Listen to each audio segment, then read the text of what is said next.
I would say cheese, particularly pasteurized cheese. And the reason I say cheese, particularly with weight loss, is just because, we don't realize I've made a carnivore pizza before where I'm using like cheese for the crust and then putting cheese on the top. And then just to like make it extra gooey cheesy, adding even more cheese. And you don't realize like I just put like 15 servings of cheese on this pizza. So with the cheese, it's easy to, okay, I'm going to just put some shredded cheese. Okay, if you put a serving, great, that should be fine. Again, it's just like quantity. So if you're just doing a serving, that's fine. But if you're doing like 15 servings, it's easy to overeat cheese, especially because it has dairy has an addictive component to it. And so people may think like, oh, I'm just having like, some cheese and it turns into like a lot of cheese real quick. But as far as like pasteurization goes, so essentially with dairy, if we have raw dairy, then when we heat it up, the good thing about doing that is it kills off the bad bacteria. So this is why dairy products in the grocery store have a longer shelf life, and people can buy something that's, been in the grocery store for a week, 2 weeks, 3 weeks, and then put it in their home and it has an expiration date of a month. Whereas with raw dairy, I have to get it from my local farmer and then consume it within a week. So there's also a difference between A1 cows and A2 cows. So A1 is more of the newer breed of cow, and A2 is more of the ancestral cow that's been a part of our lineage longer. So if someone is noticing I'm having lactose intolerant like symptoms, again, it could be because it's not A2. If you're having inflammation and you're not feeling your best having dairy, it's maybe not the dairy in particular, it's just the kinds of dairy. But then again, as far as like weight loss goes, it can be easy to overconsume. I love that you said that because I am so intolerant to dairy. If I have yogurt, cheese, anything dairy, I will get acne, bloating. I'd love to know anyone watching, are you intolerant to dairy? Do you have dairy? Have you tried raw dairy, as Lillie is saying, because it is so beneficial?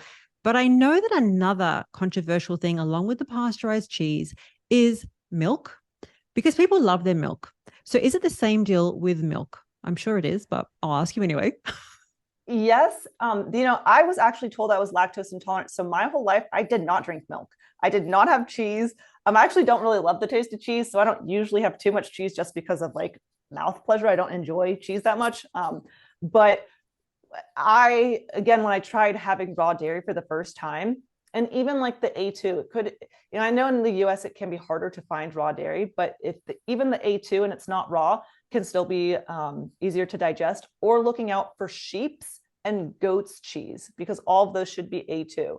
So yeah, as far as dairy goes and the milk goes, again, people can overconsume anything. So some people, they tell me they overconsume butter and that they're now binge eating on butter, or that they're gaining weight eating butter, because anything that tastes good, people can overconsume. Bacon, pork belly. So it's not that, it's really hard to say for me that like this food's bad or this food's not going to help you lose weight, because it just depends on how much you're consuming. I definitely had that problem with butter. I recently, the last 6 months, I increased my butter intake and it was getting close to 1 stick to 1.5 sticks of butter a day, to the point, honestly, I was addicted.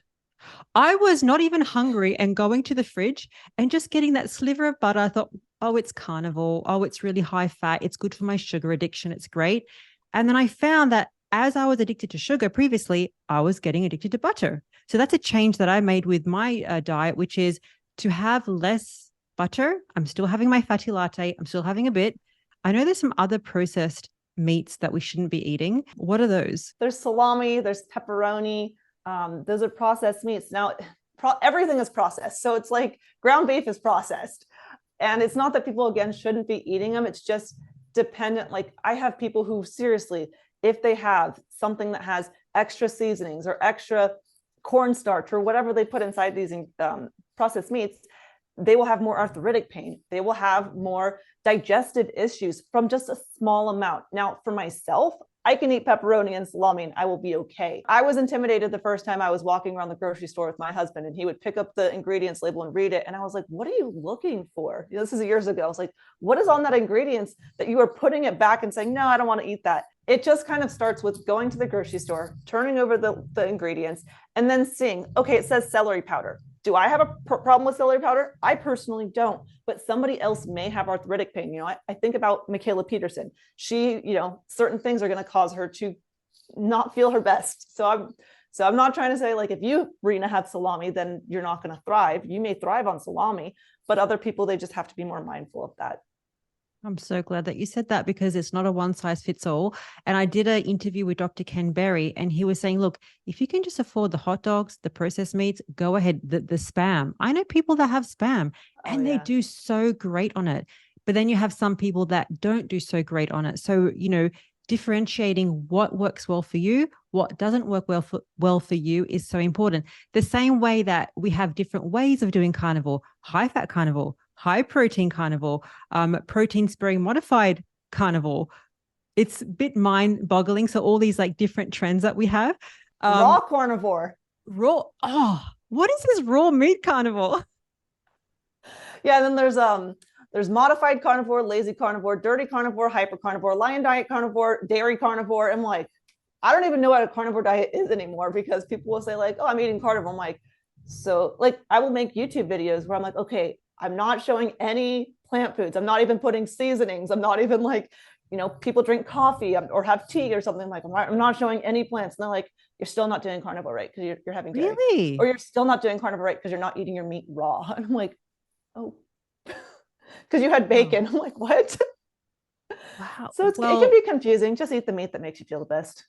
I think my audience is very relaxed or they're not as finicky. Maybe I don't show like, I mean, actually, I show like what I eat. It's beef and butter. And I never get any comments around any, probably because I just make it so simple. Maybe the question they ask is, do you only eat those two things and do you eat anything else? And probably I don't eat anything else. So that's the comments I get. It's not like, oh, you're eating this and that and all these different things. But yeah, it just shows that there's so much variation in how we Yeah. do different things, but you really have to go back with what works for you because what works for Lillie and me might not work for you. So we have to really test and trial and even do the lion diet is good. If you have some allergies or inflammation, you need to take everything out, see how you feel, introduce some foods back in and see how you feel. So it's all that kind of trial and error. And as Lillie is saying, this is not like a once all be all that you can never touch these foods. But if you're having a weight loss stall, if you're struggling in any way, these could be some foods that you might think you can eat, but maybe they're not so good for you. So that's kind of why we're talking about these things, not to confuse you, trying to make it a little bit simple if that's possible. So what is the next carnivore food that maybe we should be avoiding?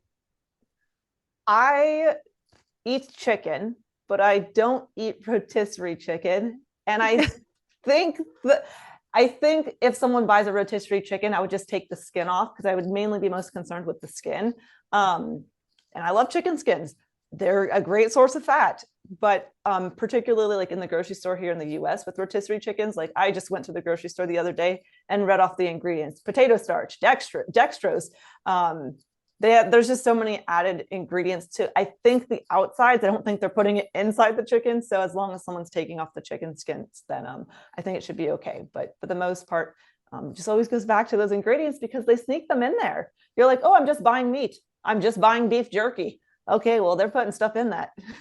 Well, again, I didn't know. So when you said the roast chicken, I was just like, what? Roast chicken? I can't have roast chicken. What? And then you showed me all the ingredients and I was like, oh my goodness, she is so right. We should not be, well, we have to look at the ingredients because 9 times out of 10, you're going to see more than one ingredient, which is not just chicken. And probably they're going to use seed oils. I'm sure. Yeah. Yes. The Right. seed oils are the cheapest oils that you can make to cook chicken, Yeah. to roast chicken. So you really have to think twice about it. And I know a lot of these things too, like we said, like pepperoni, salami, these things are very affordable. So you would think like, oh, it's just like a affordable meat, but they're really not. Like compared to the size, like if you see something like ham, sliced ham, if it's how much ham are you really going to eat? If you eat a pound of ham, you're probably not going to feel the best. That's why they put them in those slices. Whereas like you can eat a whole pound of ground beef and usually don't have, well, it's a lot of meat in one sitting, but you think that they're more affordable, but they're not, because not only are you getting less vitamins and minerals and nutrients overall, but just the quantity for the price. I think people don't like, they see just like a small bag of ham and they're like, oh, it's only $1. But really, you can get a whole pound of beef for $5, but they make it seem like, oh, it's only $1. So I'm going to grab that. But they're actually more expensive per pound.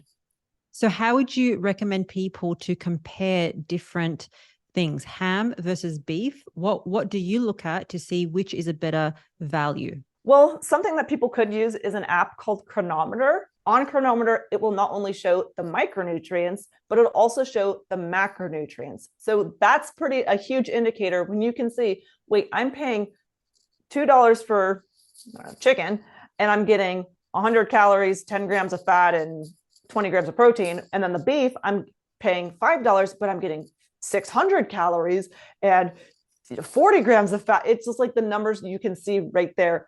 Oh, okay. I'm actually getting way less nutrients, macronutrients, but also those micronutrients. I'm getting way less iron, way less magnesium.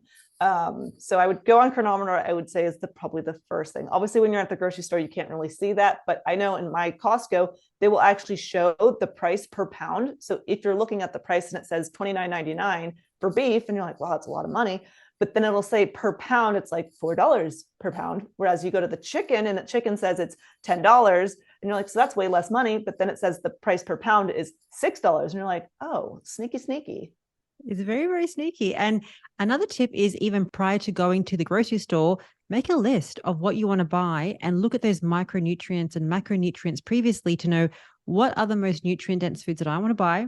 You go to the store when you're not hungry, you're full with your beef and butter, and then you just go and buy those things so that you're not impulse shopping or you're not buying something on sale, because usually most carnivores, they eat the same things on repeat. And I know we're going to talk about what you eat most days, and you do eat other things. But a lot of people that find success, they do eat a lot of the same foods every day. They tend to be high in nutrient value and they tend to be budget friendly. So when we see the ham or we see a special or turkey or something, it is good to go for it if you want to, but the staple is really going to be those, few things that we eat every single day. I think when we overcomplicate things, then it's harder to stay on track. So if someone has all these different options of things, they think they have to go and, grab this whole huge list of, I got to go to the grocery store and buy this, and then I got to make this extravagant meal. Like I know for myself, like I just do I just beef.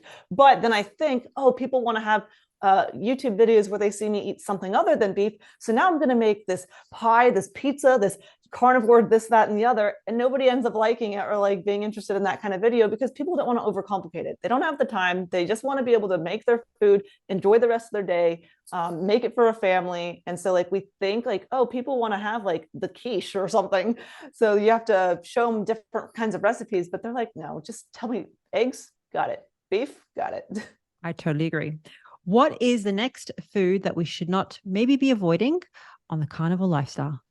I don't eat tuna personally. I avoid tuna mainly for the mercury content, but then also like nutritionally, I can get more out of a sardine and I can pay less for money for it too. So with canned fish, I would just be particular to again look for seed oils, vegetable oils, but even fruit oils. So like olives are a fruit. So olive oils can be snuck inside those cans. Now, I personally don't have a problem if somebody wants to eat olive oil, but there is a difference between real olive oil and like I'm actually canola oil, olive oil. So companies usually want to use the cheapest ingredients possible to make their food.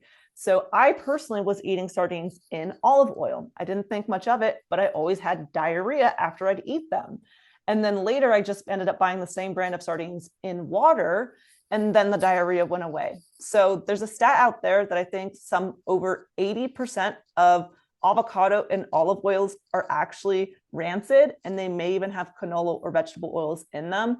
So there are real olive oils out there. They're pretty expensive, and they're likely not going to be in products like mixed in as an ingredient. They're usually just going to be a bottle on their own as real olive oil. So just something to be aware of is just like when we're buying canned fish, to look at the ingredients again, look out for those seed oils, vegetable oils, and fruit oils, and just like the mercury content in general for canned fish, because it's already in a can on top of it too. So that those are more heavy metals and aluminum. I totally agree. I had a similar experience with sardines, because I'm going to do a sardine fast, and I had some sardines and mackerel, and then I was thinking, why am I feeling so ill after? And then I messaged like some of my group members and they said, oh, usually sardines packed in oil is cut with seed oils. I said, what? It's labeled olive oil. So even if you see a label of olive oil, it is cut what Lillie is saying. I was shocked. I was like, what the heck? Like, this is annoying. Do I just have to eat beef and butter all the time? I can't just eat something different. But unfortunately, if something is cheap and it's canned, they're probably not going to have the most high quality ingredients. Yeah, it depends. I mean, I have canned sardines that are in just water. They do taste like old fish to me though. So I think like there's a way to get like in a glass sardines. I don't have I'm sure I could maybe find something online, but to get something in glass would be better. But I personally do have canned fish, and I But think that's a great tip. Buy it in water. I'm going to do that. Thanks, Lillie. yeah. Okay. What is the next carnivore food that we should be avoiding? I kind of mentioned this earlier, but I would just look out for the beef jerkies. I love beef jerky. It's a super easy, convenient snack and thing to take on the go. But they will put soybean oil, canola oil. It's pretty impressive, actually. The beef jerkies I find to be the worst ingredients usually. Like I have spent time in Costco where I went through every single beef jerky, and it was like pretty much hands down, all of them had soybean oil or some sort of even soy in it. And then dextrose, sugar. And again, these things don't actually stall weight loss. The thing that stalls weight loss is overconsumption. And if you're not filled up and if you're not feeling satisfied and full, then if you keep eating, then it's going to be hard to lose weight. Absolutely. Now, what are the last two things that we should not be or kind of avoiding? If our goal is health as well as weight loss, longevity, what are those two things? I would say protein powders and protein bars. Now, again, I have protein powder, but the ingredients, there is one that is just one ingredient, unflavored beef protein, 100% grass-fed beef protein isolate. There's a beef option. So I know even people who have sensitivities to dairy, again, there's going to be that whey, that casein in a lot of protein powders. So there is a beef option. Unless someone can tolerate dairy, then the whey one can be good. But they will, protein powders, that is like a long list of a Bible of ingredients on those guys. Like and that big. Yeah. And I actually will do ones that have, so this probably goes against what you talk about in your videos, but stevia, because for myself, I don't have a problem with having stevia. But so I have like the same protein powder that has like a sweet taste to it. So it's like, you don't have to just do plain protein powder. There are flavored ones that just like depends on what's the ingredients again. But and then protein bars. So I haven't really found a protein bar unless we're talking like a carnivore bar as a protein bar, but I would call a carnivore bar more like a fat bar since it's mainly fat. But protein bars, again, just like a long list of ingredients and things that they will put sugar. And again, the amount of sugar is very small. So just depends on what people want to eat. Like, is a protein bar worse than having a candy bar? No, a candy bar is going to be worse than eating a protein bar.